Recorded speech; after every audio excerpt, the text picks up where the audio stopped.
Hello students, now your vacation has been started and you have done well in your PT1 exam. Many of you may have done well, but a few are there who found a little bit difficulty in solving the questions. So here I am with the solution of the subjective part where you found a little bit difficulty. You can go through the video and you can find out.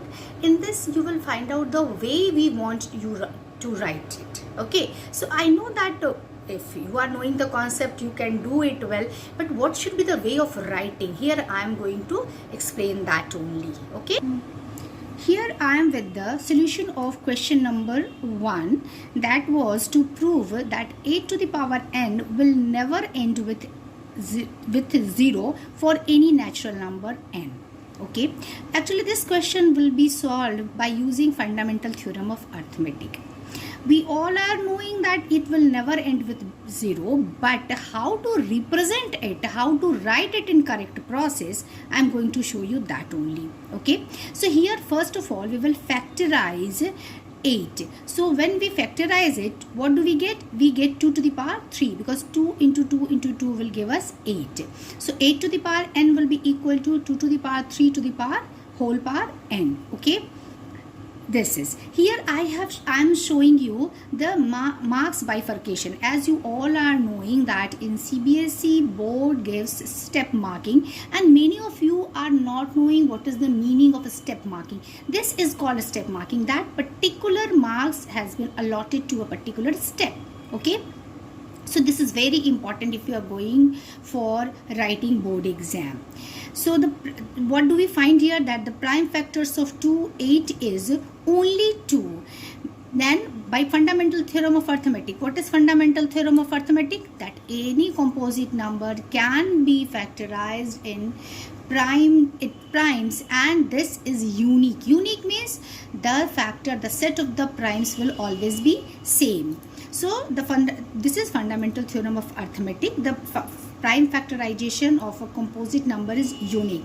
This is to be stated here. Okay, now what kind of number ends with 0? When 2 and 5 both exist in this number in its prime numbers. But here what we are having? We are having only 2. 5 is not here. That is what I have mentioned here. Here we have only 2, not 5. So a to the power n can never end with 0 for any natural number n. So for this you will be given marks. Okay, this was question number 1. Now I proceed with question number 2. The question number 2 was that a polynomial ax square minus 5x plus c. So we have to find out the value of a and c if the sum of the zeros is 10 and the product of zeros is also 10. So how to do it? So first of all we will write down sum of zeros. So sum of zeros we have already discussed in our previous modules, that it is represented by minus coefficient of x divided by coefficient of x square. Now what is the coefficient of x here? It is minus 5. So and coefficient of x square is a. So obviously minus 5 divided by a will be equal to 10. So from here easily by solving we can find out the value of a, that is 1 by 2. Okay, so this is what will be given to you.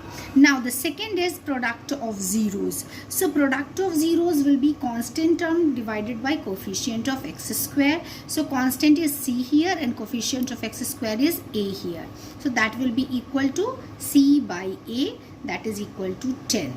Okay, so c will be equal to 10 into a, that is 10 into 1 by 2. At the place of a I am putting 1 by 2, which is already here. So if we multiply 10 by 1 by 2 we will get 5. So from it we got a is equal to 1 by 2 and c is equal to 5. Now I start with the solution of question number 3.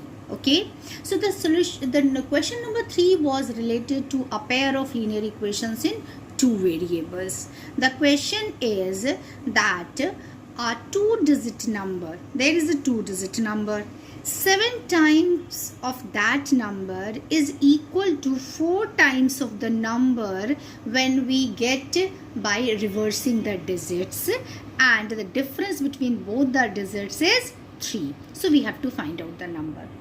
Whenever we have already discussed in our class that whenever we take a two-digit number, it can be written in the form 10x plus y, because suppose I am taking 42. How can we represent 42? 4 into 10 plus 2. So 42 can be written like that only.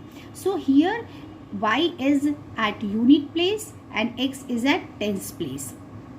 So units place digit is y and tens place digit is x. So the number is 10x plus y. What the question is saying? The question is saying that 7 times of this number. So our number is 10x plus y. So 7 times of it, that is 7 is multiplying this number, will be equal to 4 times when the number is multiplying by the reversing the digit. When we reverse the digit, we also get a number, and 7 times of this number is equal to 4 times of that number. Okay, as our digits are y and the tens digit is x, so y minus x is equal to 3. Now a question arises, why have I taken y minus x, not x minus y?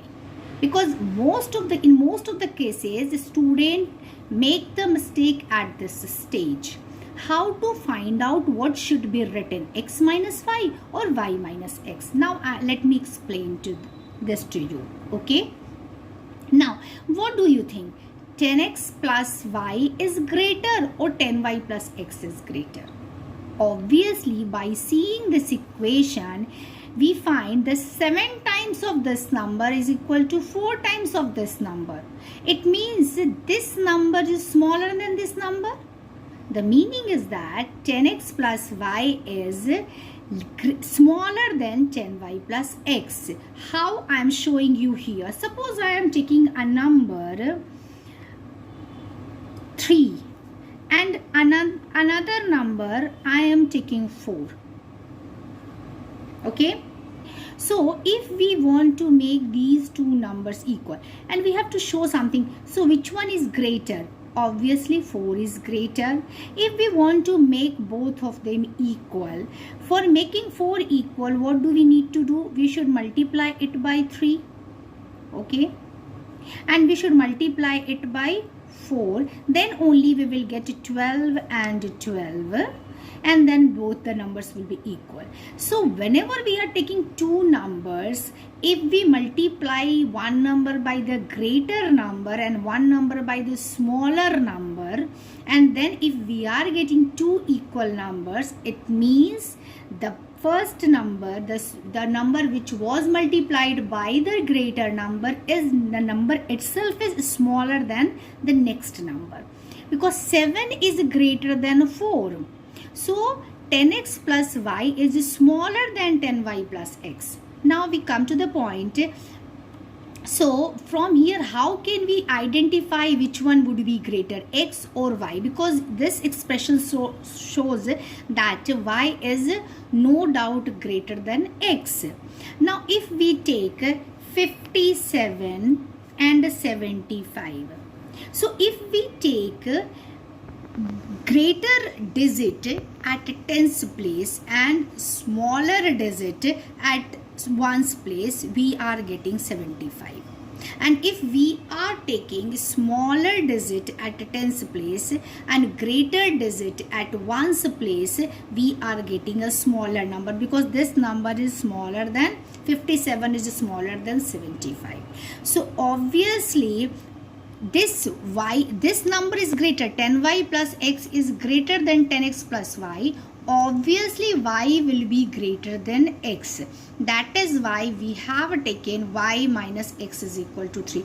If you make any mistake here, the solution will be wrong. Okay, now simply I am using here substitution method. You can use either of the method.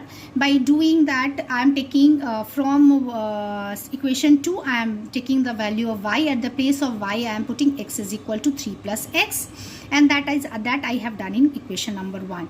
So from doing that, so first I want to mainly I want to show you how do we give marks.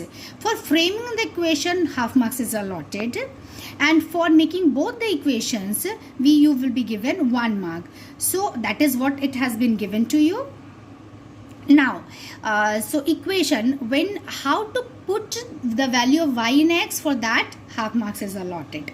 Now here we simple go with the calculation. By calculating, we get x is equal to 99 by 33, that is equal to 3.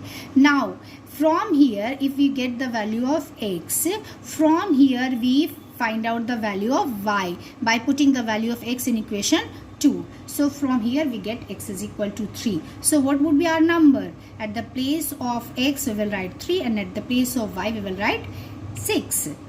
So 3 into 10 plus 6 will be equal to 36, and that will be the final answer. I hope all of you have got it. So I'll give it and you can go with it, and this is the marks bifurcation I have already written here. Thank you and have a wonderful time.